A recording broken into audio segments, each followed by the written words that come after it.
Gabriel Attal s'est engagé à emmener avec lui, à Matignon, la cause de l'école et ainsi prouver qu'il n'aura pas fait de l'éducation nationale un simple marchepied vers Matignon. Bien sûr, il s'est montré ferme sur certains sujets, mais qu'en est-il de la transmission des savoirs? Qu'en est-il d'autres sujets très attendus? En tout cas, sur lesquels il était très attendu, Sophie Audugé. Ce que je disais, ce qui m'inquiète, c'est un Premier ministre qui a volé de ministère en ministère avant de prouver véritablement, je veux dire, ce qu'il a dans les tripes. Oui, disons que le problème de Gabriel Attal, c'est il nous montre en fait qu'il est le ministre d'Emmanuel Macron, mais il n'est pas le ministre des Français. Voilà, donc c'est un problème. C'est-à-dire que au lieu d'être le ministre de l'Éducation nationale, dont on aurait aimé justement qu'il reste, parce que on peut refuser d'être Premier ministre, hein. C'est quelque chose qui est du domaine du possible.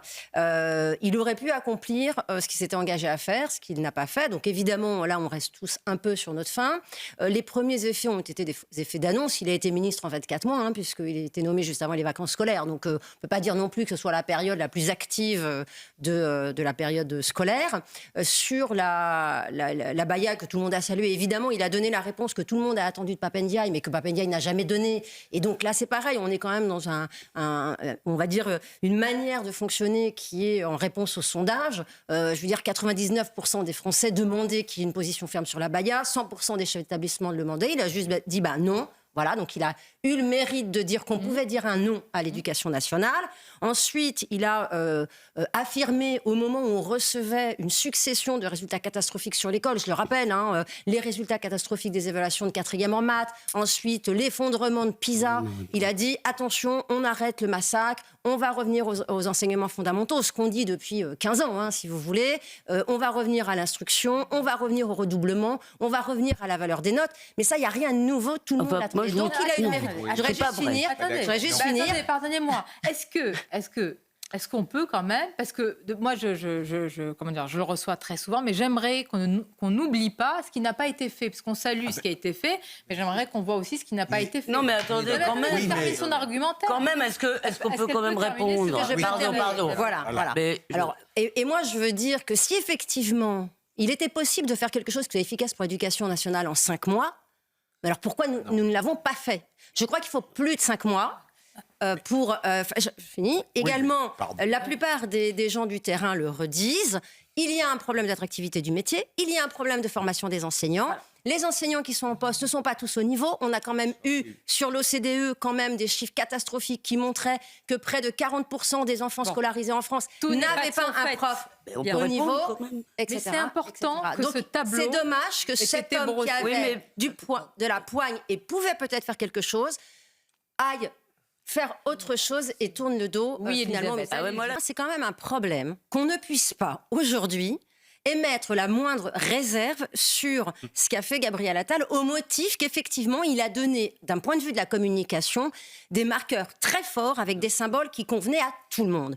Moi, ce que je peux vous dire, par contre, connaissant parfaitement bien la question éducative, c'est que tout ce qu'il a sorti provenait du Conseil scientifique de l'éducation nationale mis en place par Jean-Michel Blanquer, chacune des mesures, les niveaux, les groupes de niveau, etc. Tous ont été étudiés dans ce Conseil scientifique national avec des rapports qui sont accessibles à tout le monde. Quand Pape Ndiaye est arrivé, il a appuyé sur la tête du Conseil scientifique de l'éducation nationale pour la mettre sous l'eau, et puis on n'en a plus entendu parler. Gabriel Attal est arrivé, il a ressorti la tête de l'eau du Conseil scientifique national et a ressorti les travaux qui étaient faits depuis l'arrivée de Jean-Michel Blanquer, c'est-à-dire depuis 2017. Et il y en avait. Par ailleurs, le pacte enseignant, c'est Pape Ndiaye qui l'a conçu et qui devait le mettre en place. Donc il a juste pas arrêté ce qui était déjà engagé, parce que ce qui a été mis en place en septembre, c'était déjà engagé en juin. Donc je ne dis pas que c'était pas une bonne chose. Voilà. Je pense qu'il a eu des très bons marqueurs, qu'il a effectivement fait naître un espoir très important qu'on attendait tous. Nous, toutes les mesures qu'il a proposées, ça fait des années qu'on les demande, donc on était tous d'accord là-dessus, sauf qu'en réalité, rien n'a pu se mettre en place vraiment. Alors effectivement, le questionnaire harcèlement, les heures de cours d'empathie, ça a déjà démarré. Très bien. Moi, maintenant, je suis très inquiète sur la suite, c'est-à-dire qui va être nommé au ministère de l'Éducation nationale. Est-ce qu'on va avoir quelqu'un qui sera dans cette ligne-là ou pas? Autorisez-nous quand même à en douter quand on sait qu'il y a à peine un peu plus d'un an, on a eu Pape Ndiaye. Voilà, c'était la seule chose que je voulais dire pour la suite, parce que c'est maintenant que dans l'éducation, on va rentrer dans le dur avec les études qu'on a eues. On reviendra à l'école, mais c'est pour ça que j'ai demandé à Sophie Audugé d'être avec nous aujourd'hui, c'est de nous dire ce qui a été fait et ce qui reste à faire. Peut-être Sophie vous répond sur ce point-là. Avec non, mais je pense que Philippe a raison, il y a un biais aussi, c'est-à-dire qu'on a quand même vécu des périodes très difficiles. Je veux dire, on était à peine sortis du Covid, qu'on avait une guerre. Enfin, je veux dire, on était en guerre depuis presque 3 ans. Et effectivement, on avait besoin d'un message d'un peu espoir. Et il faut reconnaître que Gabriel Attal a donné ce message d'espoir. Après, quand on essaye de prendre de la distance par rapport aux effets de communication et qu'on regarde quand arrive la réponse sur la baya, on se rend compte qu'on est dans une réponse qui vient après une demande extrêmement insistante des chefs d'établissement et de l'ensemble du corps éducatif. Pourquoi ? Parce qu'on a une explosion dans cette année-là des actes, évidemment, contre la laïcité dans les écoles. On n'a jamais eu autant d'actes contre la laïcité dans cette année-là. Je veux dire, ça a explosé littéralement. Et souvenez-vous, sur les plateaux notamment de CNews, tout le mois de juillet et tout le mois d'août, on faisait des unes en permanence parce qu'ils sortaient les chiffres pendant les vacances. Donc effectivement, c'est arrivé à un moment où de toute manière, il fallait faire un acte fort. C'est Gabriel Attal qui l'a porté et c'est très bien. Et il ne faut pas non plus dire tout simplement parce qu'on est en train de dire attention, il n'a pas le temps de pouvoir défendre un bilan parce qu'il n'y a pas de bilan puisqu'il a... Ben oui, mais bon... C'est tout ce qu'on dit. On a tous, je pense que Sonia disait la même chose, et moi, dès qu'il est arrivé, j'ai dit la même chose, on a tous salué les prises de position qu'il a eues, qui allaient dans le sens de ce que tout le monde attendait. Par contre, après, refaire l'histoire en disant c'est lui qui a fait le pacte enseignant, ça, c'est pas vrai. Oui. C'est lui qui a pensé les groupes de niveau, c'est pas vrai non plus. La méthode de Singapour, pareil. Tout ça, ça sort du Conseil scientifique de l'éducation nationale. C'est tout. Moi, je vais pas dire le contraire, puisque je sais que c'est ça. C'est le rôle d'un ministre. Je dis pas que c'est pas le rôle d'un ministre. Je dis qu'aujourd'hui, il n'a pas obtenu de résultats sur son ministère de l'Éducation nationale parce qu'il n'en a pas eu le temps.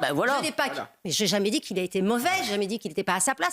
Je dis juste que de réécrire l'histoire aujourd'hui, c'est peut-être un peu se tromper. Après, il va prendre des fonctions qui sont éminemment importantes à un moment, effectivement, comme vous le disiez, où ça va être particulièrement compliqué. Et il va devoir, si Bruno Le Maire reste, et avec Gérald Darmanin, réussir à faire un travail à 3, là, on va voir quand même le meneur de groupe. Est-ce qu'il va être capable de travailler avec Bruno Le Maire et M. Darmanin? Vous réagissez? Oui, je voulais juste réagir très vite. D'abord, parce qu'on a vu la déception de Jean-Michel Blanquer, même si ça n'est pas totalement de sa responsabilité. C'est un homme très estimable, qui avait d'excellentes intentions et qui a fait une réforme du bac absolument désastreuse. Et c'est vous qui, d'ailleurs, me l'avez la première fois décrypté, cette réforme. Et moi, je suis frappée par une chose, et c'est ça que je voulais vous demander. Est-ce que quand même, vous n'êtes pas touché par la capacité qu'a eu Gabriel Attal à s'extraire de son milieu, en quelque sorte, de son milieu culturel, c'est-à-dire à prendre des positions qui ne sont pas celles de sa famille politique,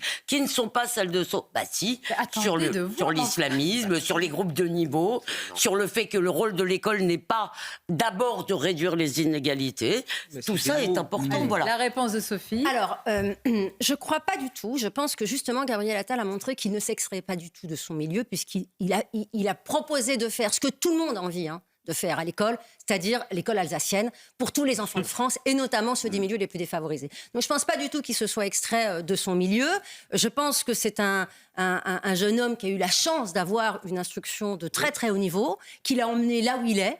Je veux dire, il a eu la chance d'être instruit à l'école alsacienne où on vous donne à la fois les fondamentaux et en plus une très grande instruction sur la culture et les arts. Je veux dire, tout enfant de France devrait bénéficier de cet enseignement-là. Il a eu le mérite de vouloir le vouloir pour les autres. Ça, je trouve ça très bien. Et il n'empêche qu'il revient sur le dogme du collège unique. Voici ce que dit Alain Finkielkraut de Gabriel Attal. Personne ne l'avait fait avant lui, car l'égalitarisme contemporain a transformé le baccalauréat en droit de l'homme. Aura-t-il la possibilité de rétablir un examen de fin d'études secondaires digne de ce nom? Pourra-t-il résister à la pression des parents d'élèves? Je ne saurais pas le dire. Simplement, je ne doute pas de sa sincérité. Ça, on peut lui faire crédit. Sophie Audugé. Oui, c'est très, très bon entretien que j'ai lu avec intérêt.